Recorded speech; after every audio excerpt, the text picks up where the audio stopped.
Com o sucesso de The Batman, uma continuação é quase inevitável. A Warner já tá preparando séries pro HBO Max e todo mundo tem se perguntado qual será o próximo vilão de Robert Pattinson. Mesmo que, olha o spoiler.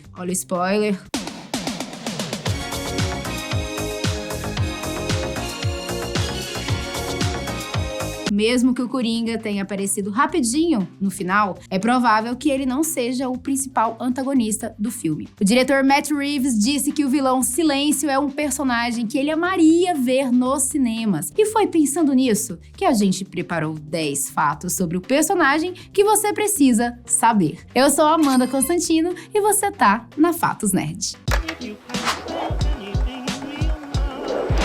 Número 1, médico e cirurgião. Olha, a única forma de você entender o quanto o Silêncio é talentoso é dando alguns exemplos do que o cara já fez. Por exemplo, uma vez ele conseguiu manter o coração da mulher gato batendo depois de retirá-lo do corpo dela. Achou pouco? Então me fala, você lembra de um personagem chamado Harold Arnott? Ele não é muito conhecido pelo grande público, mas quem lê os quadrinhos vai lembrar que ele foi um importante engenheiro e designer dos equipamentos do Batman. E tem um detalhe sobre o cara. Além de ser mudo, ele nasceu com cifose, que é uma curvatura da coluna que faz as costas ficarem em posição de corcunda. Por que eu tô falando disso? Bom, acontece que o Bruce tinha tentado ajudar o Harold, mas não teve sucesso. Daí veio o Tommy Elliot, que é a identidade secreta do Silêncio, e não só curou a cifose, como ainda tratou a mudez. O cara é tão habilidoso no campo da cirurgia e da medicina que é quase como se ele tivesse algum superpoder. Número 2, transformação no silêncio. Além do interesse de Matt Reeves em levar o silêncio para o cinema, o que também facilita essa ideia é a relação do vilão com o Charada. Isso porque foi o próprio criminoso dos enigmas que influenciou Tommy Elliot a assumir a identidade de Silêncio. Ainda que Tommy já tivesse muito ódio pelo Bruce a ponto de fazer qualquer coisa para machucá-lo, ele só partiu para a prática depois que o Charada se curou de um tumor no Poço de Lázaro. Na época, Edward Nygma acabou sendo afetado pelo poço e teve a maior epifania da vida, ao ponto de entender que o Bruce era o Batman. Com essa informação valiosa, Charada foi até Tommy e contou sobre a relação entre bilionário e herói e fez uma parceria com um cirurgião para que os dois destruíssem o Batman e o Bruce ao mesmo tempo. Como The Batman abordou alguns mistérios sobre o passado dos Wayne, seria possível desenvolver uma relação entre o Charada e o Tommy até o surgimento do Silêncio. A única parte que não seria muito viável é a que fala do Poço de Lázaro. Afinal, o universo que Matt Reeves criou tem uma pegada bem mais realista do que os filmes do universo DC nos cinemas. Mas olha, sendo bem sincera contigo, eu também quero ver outros vilões nos cinemas, como o Senhor Frio. Já manda aí nos comentários qual o próximo vilão que você quer ver em live action. Número 3, ódio por Thomas e Martha Wayne. Enquanto isso, em relação ao ódio que Tommy sentia por Bruce, mesmo com os dois sendo amigos de infância, esse sentimento é muito antigo. Um dos pontos que mais fez com que Tommy se tornasse uma pessoa tão cruel foi o relacionamento com seus pais. Assim como Bruce, ele era membro de uma família que fazia parte da elite de Gotham, e isso por si só o colocava como herdeiro de uma fortuna impressionante. A diferença entre os dois era que o pai de Tommy era um alcoólatra abusivo e a mãe era completamente submissa, ao ponto de nunca se manifestar contra os ataques de seu pai. E isso fez com que Tommy odiasse tanto os dois que foi capaz de bolar um plano para matar os próprios pais e herdar a herança da família. Só que o plano saiu pela culatra. O pai dele não resistiu ao acidente, mas a mãe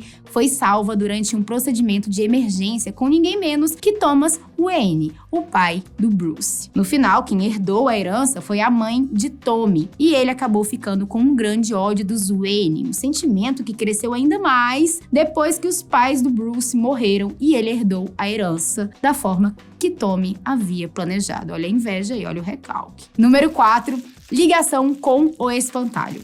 Antes da morte dos Wayne, Tommy teve um colapso mental durante um acampamento de verão e acabou atacando outra criança em um episódio psicótico. Por causa disso, ele foi internado em um hospital psiquiátrico, onde passou a acreditar que suas explosões de raiva tinham a ver com o ódio pelo Bruce e pelos Wayne. Depois de um tempo, ele meio que foi curado ao fazer um tratamento com ninguém menos que o Dr. Jonathan Crane, que você deve lembrar que acabou se transformando no espantalho no futuro. Pra você ver que Gotham é um verdadeiro ovo onde todos os vilões acabam se encontrando, né? Número 5, conseguindo a herança.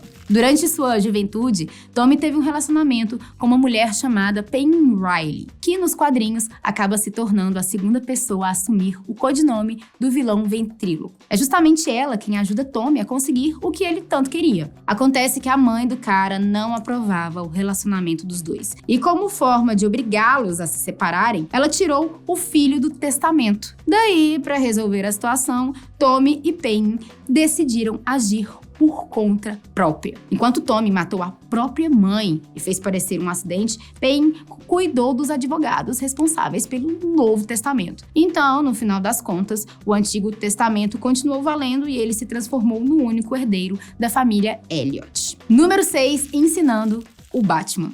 Como Bruce e Tommy eram amigos de infância, os dois compartilharam algumas experiências juntos, o que fez com que o jovem Wayne aprendesse muitas lições por causa disso. Uma delas foi a estratégia de pensar como seus inimigos para poder transformar seus pontos fortes em pontos fracos. Então, depois de se transformar no Batman, Bruce passou a usar esse pensamento como uma de suas principais táticas para entrar na mente dos oponentes e conseguir manipulá-los. Tá aí uma parada legal pra gente ver nos cinemas, hein? Número 7, ajuda de Jason Todd. Caso você não tenha lido Batman Silêncio, fica aí uma super indicação da Fatos Nerd. A HQ tem a participação de vários personagens interessantes, desde vilões a heróis, e um deles envolve Jason Todd, o segundo Robin. Na época, todo mundo achava que ele tinha sido assassinado pelo Coringa, mas a história não só mostra que Jason tá vivo, como também tá ajudando o Charada e o Silêncio com seus planos. É o antigo Robin que ensina os vilões sobre o modus operandi do Batman. E foi graças a isso que os dois conseguiram pensar em um ataque psicológico bem pesado pro Bruce. O Charada e o Silêncio usam Cara de Barro para se transformar em uma cópia do Jason, o que aumentou consideravelmente a culpa do Batman por não ter conseguido salvar o antigo Robin do Coringa. Pesado esse rolê, viu? Número 8, treta com o Coringa. Em uma outra história, Silêncio volta para Gotham e consegue expulsar o Coringa da cidade, meio que mostrando que ele não tava pra brincadeira. Só que o Coringa não aceitaria isso de boa. Logo ele volta querendo se vingar. Ele não só ataca o Silêncio, como ainda consegue capturá-lo e o mantém sedado para implantar um marca-passo em seu peito. Dessa forma, o Coringa meio que tinha controle do coração do Tommy Elliot. Como ele não conseguiria tirar o dispositivo sozinho, o Silêncio foi atrás de ninguém menos que o Batman para pedir ajuda. Bruce concorda em ajudar e faz o Silêncio acreditar que havia retirado o marca-passo, quando na verdade era tudo mentira. E o Batman queria mesmo era usar o Tommy para encontrar o Coringa. O cara tem preparo, né? Número 9, Silêncio versus Robert Pattinson. Por mais que Matt Reeves tenha demonstrado interesse em adaptar o Silêncio em live action, não tem nada confirmado sobre isso. Depois do lançamento de The Batman, o diretor disse que, em meio aos vários antagonistas do Homem-Morcego,